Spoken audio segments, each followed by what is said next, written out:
Bom dia! Nós somos do canal da Semeadores, semeando mensagem de vida para o seu coração. Aqui quem vos fala é o pastor Daniel Deusdete. Estaremos juntos agora para analisarmos e estudarmos o capítulo de número 21 do livro de Deuteronômio.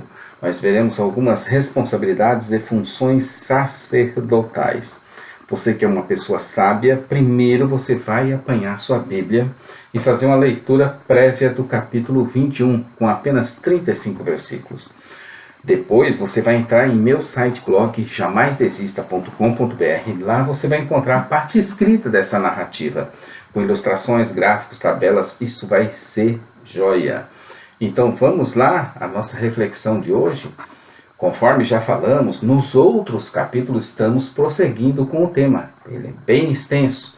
Ele começou no capítulo de número 12 e vai até o capítulo de número 26. Vai até amanhã, até o capítulo de número 26, aliás. Daqui até 5 dias, né? Porque nós hoje estamos no capítulo 21. São 15 capítulos. E nesses capítulos ele está fazendo o segundo discurso. É o segundo discurso de Moisés preparando a geração, é o terceiro discurso. Esse é o terceiro discurso de Moisés, preparando a segunda geração. É isso. É o terceiro discurso de Moisés, preparando a segunda geração e preparando também Josué para ocupar a terra prometida. Ressaltamos que em cada capítulo estamos vendo algum aspecto que Moisés queria enfatizar, tanto aquela segunda geração, quanto a Josué. Nesse capítulo 21, veremos condições acerca das expiações por morte, quando o autor é desconhecido, versos 1 ao 9. Nós veremos acerca da mulher prisioneira, versos 10 a 14, acerca do direito do primogênito, versos 15 ao 17, acerca dos filhos desobedientes e rebeldes contumazes, versos 18 a 21, e finalmente acerca dos cadáveres pendurados em madeiro. O nosso Senhor Jesus Cristo acabou sendo um cadáver pendurado no madeiro. Versos 22 e 33. Repare que os sacerdotes, filhos de Levi, versos 15, foram aqueles escolhidos pelo Senhor. Para que eles foram escolhidos pelo Senhor? Para o servirem, para abençoarem em nome do Senhor e para, pela sua palavra, se decidir toda demanda e todo ferimento. Então era a responsabilidade e função dos sacerdotes, filhos de Levi, tratarem de todo o caso relacionado aos assassinatos, que deveriam também seguir a lei, os mandamentos e os estatutos do Senhor. No livro A Oração Muda as Coisas, de R.C. Sproul, editora fiel, o autor fala no capítulo sobre o poder do intercessor que a oração é função sacerdotal de levar um pedido a Deus. O mediador tinha duas funções, a de sacerdote e a de profeta. Como sacerdote, ele deveria falar a Deus em favor do povo. Como profeta, ele deveria falar ao povo em favor de Deus. O Senhor Jesus Cristo, por exemplo, tem 3 funções. Ele tanto era, e foi e é, profeta, como ele é sacerdote e ainda é rei. Como eles iriam avançar sobre a terra e conquistarem os povos, naturalmente estaria diante de mulheres que seus corações poderiam cobiçar. E Moisés já lhes dava instruções claras a respeito delas, de forma que pudessem com elas se relacionarem e não apenas usá-las como objeto. Eles poderiam se casar com elas, mas deveriam respeitar algumas regras. A questão da bigamia ou poligamia, ali era uma questão de tolerância devido à dureza dos seus corações impenitentes, não regra. Não uma lei de Deus. Jesus deixou isso claro ao interpretar a lei conforme a verdade e explicar aos que lhe interrogavam sobre o divórcio, o qual podemos acompanhar ou apanhar por analogia com relação a relacionamentos bígamos. No Evangelho de Mateus, nós vamos encontrar no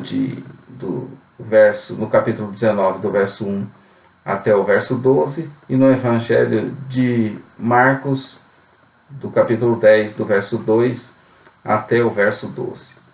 O direito do primogênito não poderia ser desprezado. No entanto, vemos que este foi diferente em determinadas épocas, como foi no caso de Esaú e Jacó, que poderia ser vendido ou negociado. Abraão mesmo, com relação a seu primogênito Ismael, o deserdou, e Isaac fez o quê? Tomou o seu lugar. Já a questão dos filhos desobedientes e contumazes, dissolutos e beberrões, a punição parecia muito severa, uma vez que eles poderiam ser apedrejados e mortos. Hoje em dia, eles são tratados como doentes e poderiam ir para a cadeia se cometessem algum crime. Foi isso que fizeram com Jesus e o sepultaram no mesmo dia, porquanto, ao ser pendurado, se aplicou o que estava escrito com relação aos que tinham pecado e eram dignos do juízo de morte, e o penduraram no madeiro na cruz do Calvário. Versos 22 e 23 de Deuteronômio diz assim: quando também em alguém houver pecado digno de juízo de morte, for morto, e o pendurares no madeiro, o seu cadáver não permanecerá no madeiro, mas certamente o enterrarás no mesmo dia. Porquanto o pendurado é maldito de Deus, assim não contaminarás a tua terra, que o Senhor teu Deus te dá de herança. Então, foi isso que fizeram com Jesus. E o sepultaram também, no mesmo dia. Porquanto ao ser pendurado se aplicou o que está escrito com relação aos que tinham pecado, e eram dignos do juízo de morte, e o penduraram no madeiro, na cruz do Calvário. Aqui Jesus Cristo se fez maldito por nós, para poder nos resgatar. Hoje nós somos salvos em Cristo Jesus. Então, esse foi o capítulo de número 21, e amanhã estaremos aqui com o capítulo de número 22. Veremos orientações gerais sobre coisas que se perderam. Olha, acesse nossa loja virtual, ossemeadores.com.br, nosso blog site jamaisdesista.com.br. Curte aí nosso vídeo, divulgue, compartilhe, inscreva-se em nosso canal. Estamos aqui todos os dias e amanhã estaremos aqui com o capítulo 22. E assim continuamos nossa jornada, dia a dia, até chegarmos e completarmos ela, pela graça de Deus. Maranata, ora, ora, vem, Senhor Jesus. Um bom dia, querido. Fica na presença de Deus.